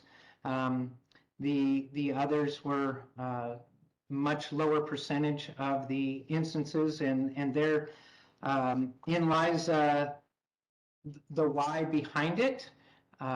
We also, during those summer months, had an increase of intake, and we also had a number of our staff go out on medical. So our regular staff that come in and work regularly with these youth were going out and so we had less and less regular staff in the unit. I believe in unit PQ we were what previous standards, I believe, is staffing the building to 5 officers per shift. Of those 5, only 2 were regular. So we only had 1 regular staff on each side of the building, compared to having it while it was fully staffed, it was not regular staff. And I do know that our staff who really desire to work with these youth also desire not to be injured. And so in order to make sure that they weren't being injured, stepping in between 2 youth or more that are engaged in mutual combat. The verbal commands, which is part of our policy, and de-escalation techniques were not working, and therefore spray was utilized. We also have experienced some great return or the use of overtime for regular staff starting in October with some of the department's incentives. And we have seen a reduction in the use of OC. Thank you, Mr. Baima. Fletcher, did you mention the third person? I want to make sure I don't miss anyone out. Was that Van Kirk or? Yes, Ms. Van Kirk is on as well, if she would like to add anything to what the superintendents have said. Hi, can you hear me? Yes. Okay. Hi, good afternoon. Thank you for the report. And I just want to echo all the comments by both Chief Fletcher and Mr. Patino, as well as Janice Jones and John Baima. I think everybody's tired of hearing of our staffing situation, and yes, it is our problem, and we're working on it. The hiring of supervisors has been a big challenge, and it has helped at both facilities. We have seen a decrease in all incidents recently since the incentive pay. We are doing everything we could possibly do to provide appropriate staffing, consistent staffing, and we are also working with DHR to get regular staff to come back to work. Until our staffing stabilizes, I think, safety is always a question, and unfortunately, that includes, we have to work hard at keeping all staff who enter the facility safe. So we are doing that. It is unfortunate that we do have to use OC spray on occasion. I shouldn't even say on occasion, that we have used OC spray. It would be fantastic if we never did. But unfortunately at this time, I think until our staffing and our staffing increases, it's going to be hard to say that it would be completely eliminated. And I look forward to the staffing improving and the OC and the incidents reducing and more staff feeling safe. Thank you so much for that. I'm going to, please stick around. I'm going to open up the floor for the commissioners, and Don, your hand was up first, and then after that, Sam and Vice Chair Shea. Don? Yeah, Director Jones actually brought up a valid point, and that was, she said that we're lacking supervisors, and I think supervision is a critical component because they can be monitor what's going on a routine basis on their shift. Another thought came up about the fact that on the Saturday and Sundays, there were no deployments because they had some field staff assisting them. Well, is it because the field staff were more experienced in their communication skills and the level of dealing with people? And that could be something we need to take a look at too. So that's one of my thought there. Thank you. Commissioner Lewis? Thank you, Chairman Carrillo. So first, in terms of the deployment of the OC spray, we looked at a lot of the graphs and the numbers. My question would be, what are the specific demographics of these young people, including affiliations? And I bring in affiliations for a number of reasons, just based on my own experience and what I've watched. When you have staff, and so this is going to blend into the staffing issue. When you have staff that have long-term experience working with young people that come out of the areas of Boyle Heights, East LA, South Central Los Angeles, and different gang affiliations, they know who to mix and match and who they can't mix and match. That's why right now today, in my opinion, based on what I've seen, you have a decrease in the amount of violence, youth on youth in Berry J. You have the right staff there. I know one of the directors that just came on had been out on leave for a while. And he's at the age where he's ready to retire. And I asked him, could you at least stay 2 years? This guy is hands-on. He's a director. He's in the SYTF. He's in the compound. Every time I see him, he's boots on the ground working with these young people. And he understands what the demographics are. So that's when we talk about youth on youth violence, what are the demographics in these different units? What are the ages? What cities do they come from? What are the gangs? Because some gangs just can't mix. And sometimes, and I've seen this too, when you have staff that don't have a clue about this, they put kids in the wrong places. That's just the truth.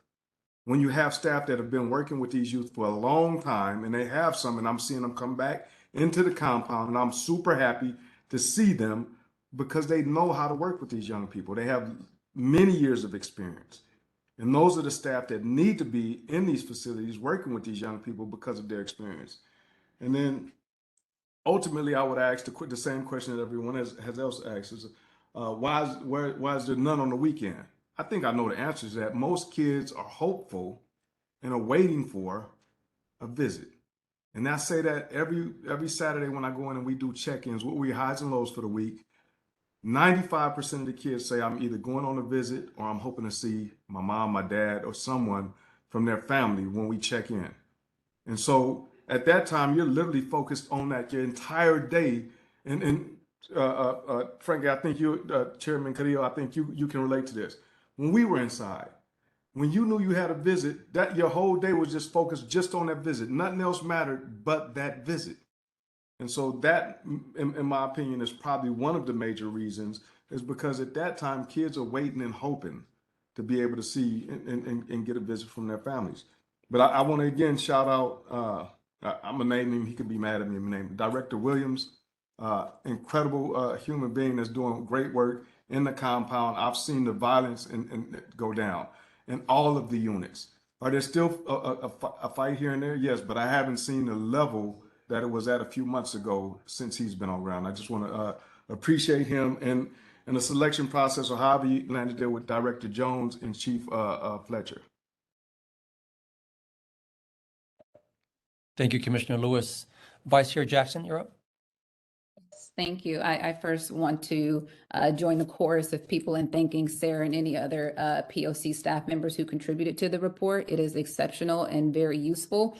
I first want to ask the department to acknowledge the recommendations. I think part of what our ask is just to provide more information. One of the key issues here, for me, feels like we can't really paint a full picture of what happens if we don't have the information which we rely on, right? And so if we could hear from any department representative on the recommendations that were that concluded the report, that would be helpful to start.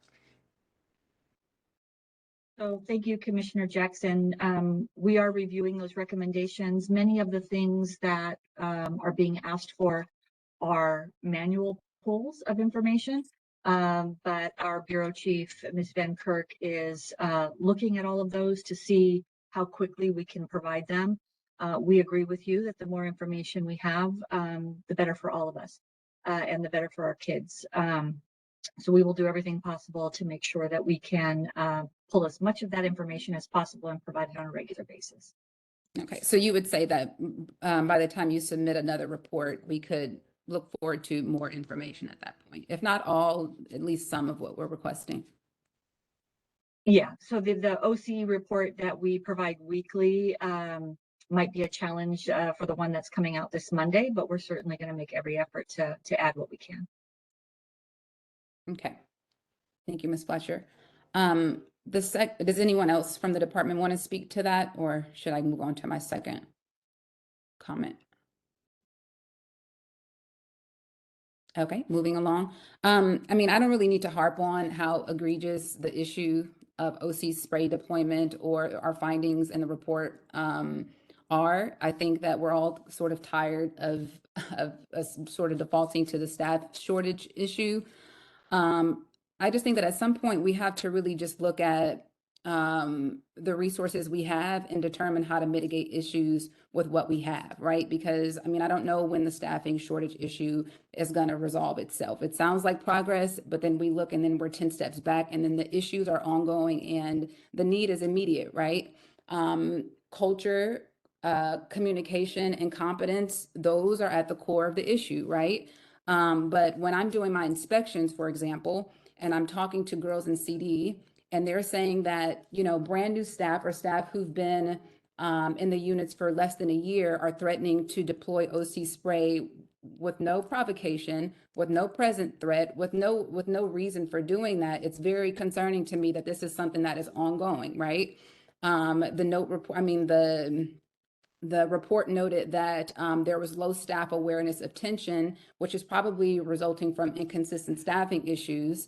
But I'm just wondering how effective this training really is, right? Because training is not really strengthening communication between staff, right? Because if they're not communicating and they're not aware of the tension within the youth in the unit, they don't know how to prevent fights from taking place. If training does not account for predictions of future violence, then what is this really doing, right? And they can de-escalate. I don't know how effective that is, but I guess my question would be, how is training being evaluated? That's part A of the question. Mr. Bettino, Ms. Fletcher, either of you can take it.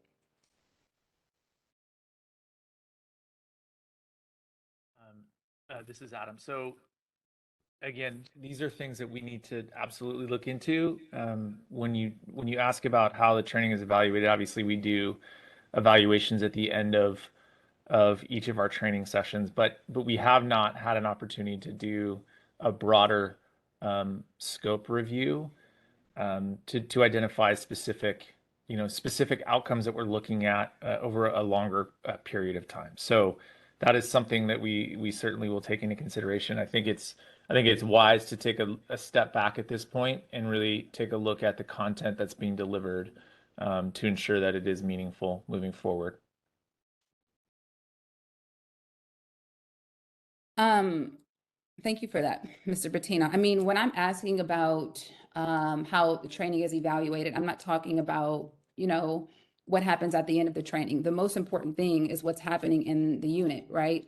And so when I see data for a unit like PQ, I'm feeling inclined to ask questions, and maybe that is not happening internally, where you're kind of looking at these trends and saying, oh, this requires for us to give it more attention, but I'm compelled to request footage from that period of time in those units to really see how these things, like how the interactions between the staff and youth are going, like what it is that's actually prompting the deployment of the spray. It's not really clear how something like this can happen day to day to day to day, and there not be real intervention. And, you know, we have to kind of go in and do our own reporting, but it's not self-initiated. So it's just something that's really concerning, because it's not something that's being done by the department. In the POC, obviously it's our job to oversee, but I don't really want, you know, probation to be considering what should be happening for evaluations. You should be looking at video. You should be looking at how staff reacted, what actions took place, and you know, like more on a case by case basis versus, you know, after a 4-month sort of look back. I'll be quiet, but I just want you to speak to all that I've just sort of said.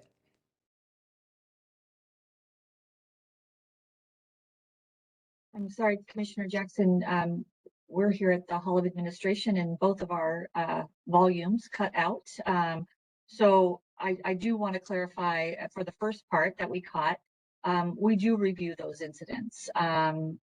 We internally do that. And so I think with our early intervention system as well, through our System Accountability Bureau, that will also help us, as I mentioned previously, help us identify specific units, specific youth, specific staff that are involved in these incidents, so that we can catch those things early on, right? And address those as appropriate.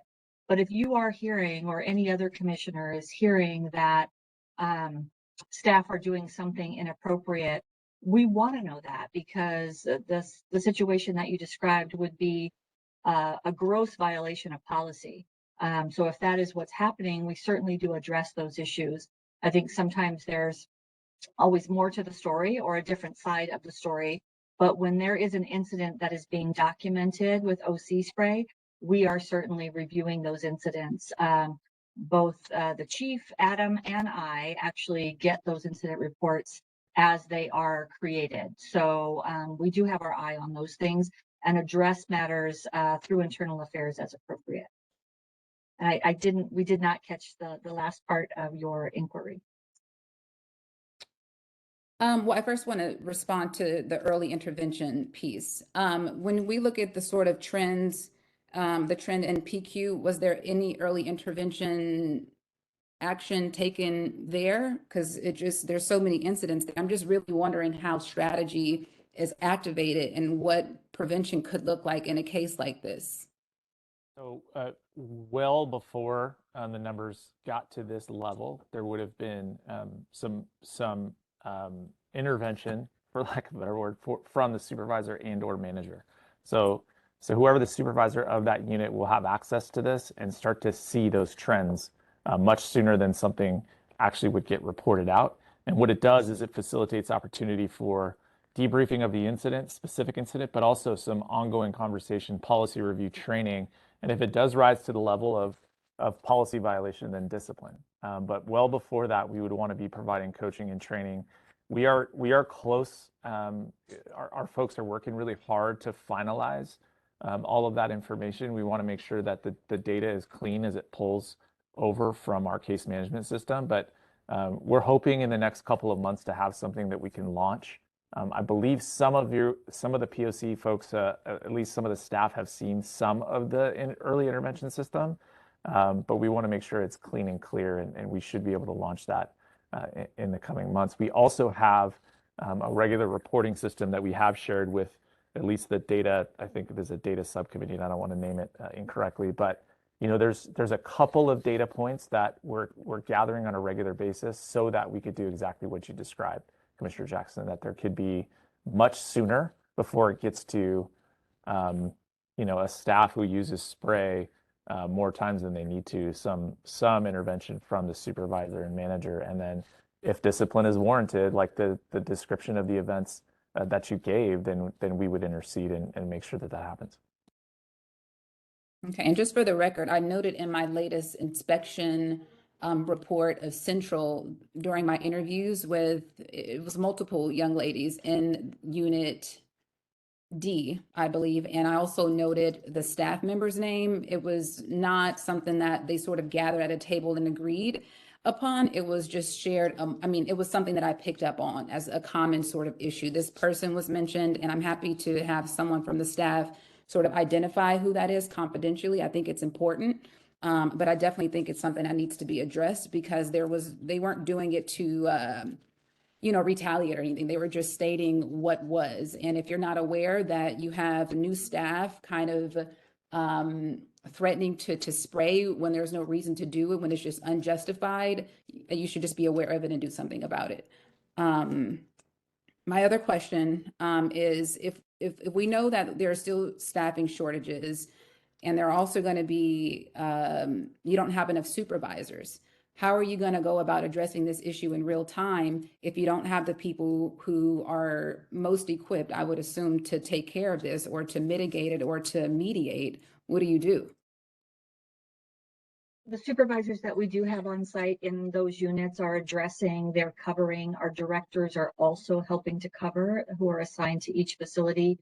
As I believe you all know, the hiring process is in full swing with individuals in an academy now and will be graduating from academies in the coming months.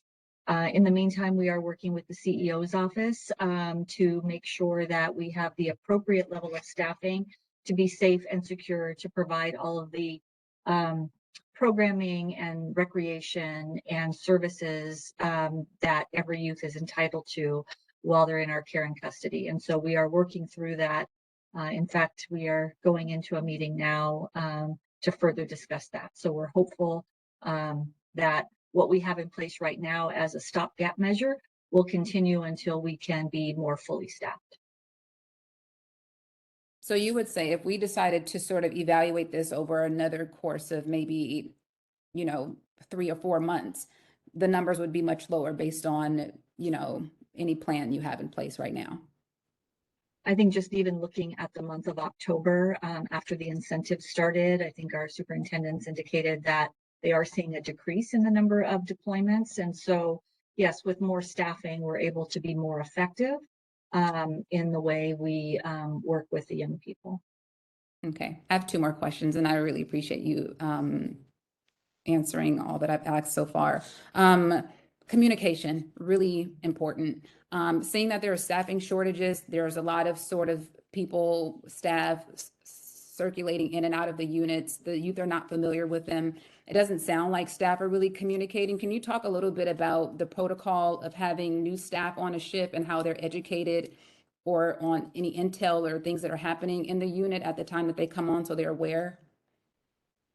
Sure, absolutely. I think one of our superintendents might be better equipped to answer what is happening on a daily basis. I don't know if Ms. Jones, if you want to address that. Sure.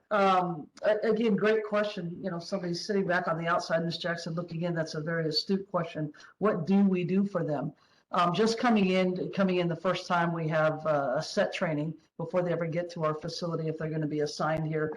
But in terms of you know, what is going on in the unit, we do have a handoff at the end of the shift and the beginning of the shift, which has been a little bit of a challenge for us in trying to keep kids out of their rooms and engaged and in school, et cetera, but still making an effort to do a debrief at the end and the beginning of a shift.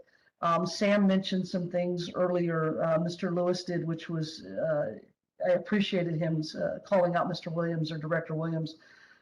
We do take a look at where to house kids, what those demographics are, where they're from, how old are they, those kinds of things.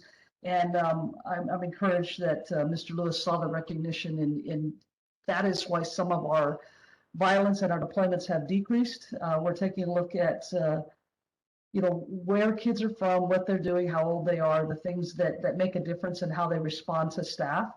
And so those, the information that we can get to staff on whether, you know, the kid may have had a grandparent die, the kid may have had a family issue, they may have had a visit that didn't go because the parents didn't show. There's a lot of things that come in there. So the passing of that information is critical and huge. And we do that by means of a debrief between shifts. And then also supervisors know some more confidential information that we share that perhaps we don't want general staff to know, just because, you know, you don't want information passed on that might be get down to kids that, you know, could be used as a bullying tool, for lack of a better phrase.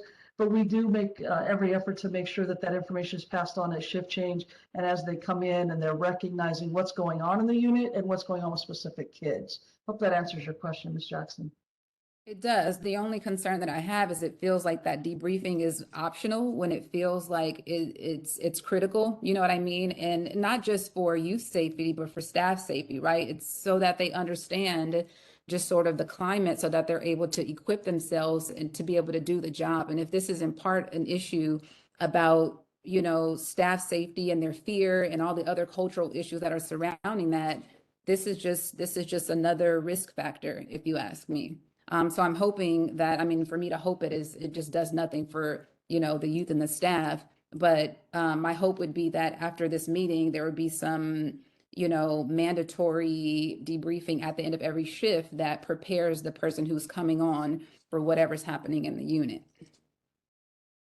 So while I appreciate that, we can't, you know, mandatory is kind of what we all strive for, but there's things that happen right at 2 o'clock or 1:45 or 2:15 or 10:45. So, you know, to say mandatory, but we do it in every possible way that we can. And it also depends on what's going on at the facility, if you've got a special event going on. But I think it's critical to note that these things weren't going on. And you can see that by putting those factors into place, by putting those supervisors into place. And another thing we haven't talked is that supervisors, because we were so short, were not in the units. They're not only in the units, they're required to be in their units now. if I kind of make a little light of it. If I come to your office in your unit and I don't see a stapler and a family picture, then you're really not in your office, are you? So we do kind of look at that, and I'm walking around and making sure they're in their office, they're talking to their kids, they're engaged with their staff. And I think that factor right there, making sure the supervisor is present on the unit, has been a tremendous difference for us. And I would argue that that is one of the biggest components of our reduction of violence here at Barry J, as well as some of the issues that Mr. Lewis spoke of a bit ago. Thank you for that. I've taken up quite a bit of time. I'll leave it to other commissioners with questions. Commissioners, any other hands? I don't see any other hands raised, but this is sort of your last call on this topic here. In the meantime, I want to just thank everyone who participated in this great discussion. Is your hand up again, Ashay? Yeah, I just thought about it. I mean, there are the things that Ms. Fletcher said they need to sort of go back and look at in terms of the recommendations that we pose. But I was wondering if in the reports that we get for any OC deployment incident, if we can get a couple, like a note on the actions that took place before OC was deployed. If the staff, if there were any remarks or if there are any real actions, because we haven't had any video to review. I'm feeling like I'd like to request to review some of that video just to get an idea of what happens with those exchanges. But yeah, I'd like to also request that we get just some notes in that report about actions that preceded the deployment of the OC spray, if possible. I think that Fletcher and Bettino took off for a meeting, and she mentioned that, so I'm not sure if we have to circle back and get a nod from her.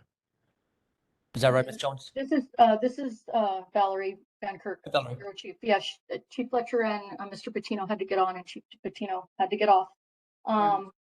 Yeah, and regarding your Ms. Jackson, regarding your request, we would have to look into it, because I think it'd be looking at incidents and write-ups and one by one to see what was going on, and also pulling some videos. So we could pull some random selections from that group and look at them and try to see what we can do, but that would require some time and a manual pull. I mean, yeah, it would be nice to kind of have that done retroactively, but I'm also talking about from today going forward to include those notes in the report. Yeah, let me circle back and look at what it would take and run that by Chief Fletcher. If you want to make this request directly to Mr. Bettino and Ms. Fletcher, then I can look at it, because it'll be my team that works on it. Sure. Wendy, can we note that request? Wendy also stepped away, so Ismail can take that note and we can follow up.